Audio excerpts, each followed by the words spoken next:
Buddy, welcome to Ban This, the show, in quotes, where I take a look at a film and make an argument as to why somebody would think it'd be a good idea to outright ban or at least make some choice cuts.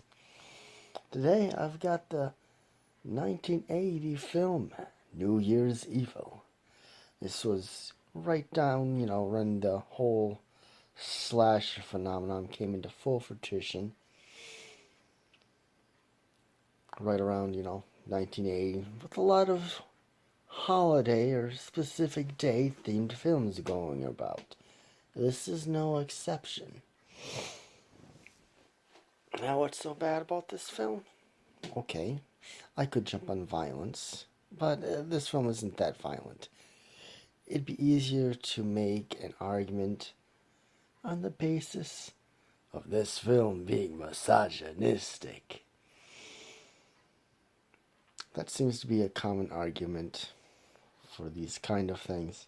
It's always misogynistic, even if it's the villain who we're not supposed to empathize with. We're not supposed to sympathize with. It's still misogyny.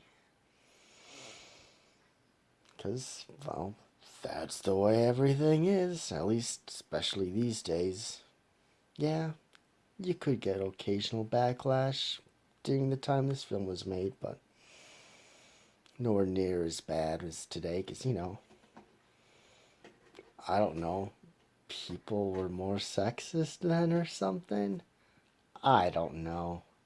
I don't try to think like these people, except maybe to get a bit of a chuckle, but seriously, no. Yeah, okay, I'll elaborate a little bit. The killer, which we follow a large portion of the film, we pretty much know who he is. It doesn't try to really hide it. There's a few details, but those are kind of throwaway and very predictable.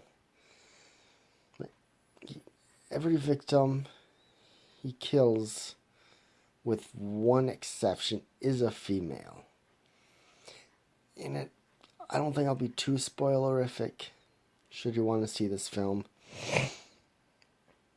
He does go on a tirade about women, how horrible they are, which is where the misogyny aspect comes into full throttle. But I think it's pretty evident that we're not supposed to be on his side. Like a lot of these films. A lot of the films in these, the villain was just a horrible woman-hating guy. That's really what they boil down to.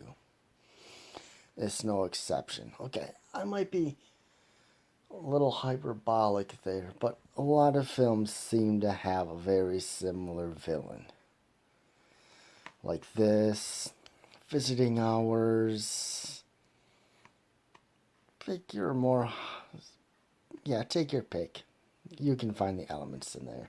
Alright, anyways. I got that out of the way. Misogyny. This is a sexist film. If you want to make it that, of course. I'm not saying it is. I don't think it is. But you can make anything you want.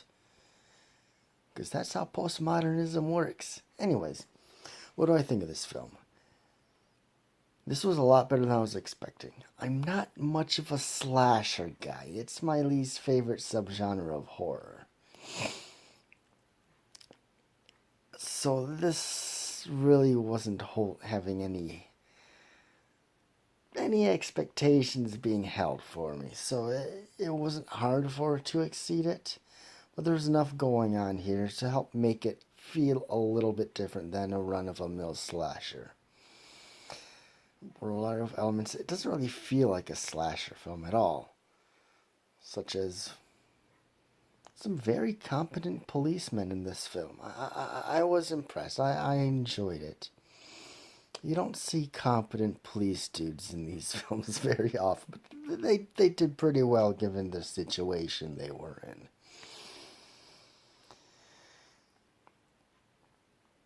So yeah, this might be a film I could watch, from time to time during this time of year. It was a fun ride. it wasn't spectacular, but given the nature of the film, it could have been a lot worse. Alright, well, with that being said, if you have any ideas for a film that you think I should try to make a ridiculous argument for, let me know in the comments. If you want to get a hold of me on social media, check me out on Minds. If you saw this on YouTube, go to BitChute instead at this point.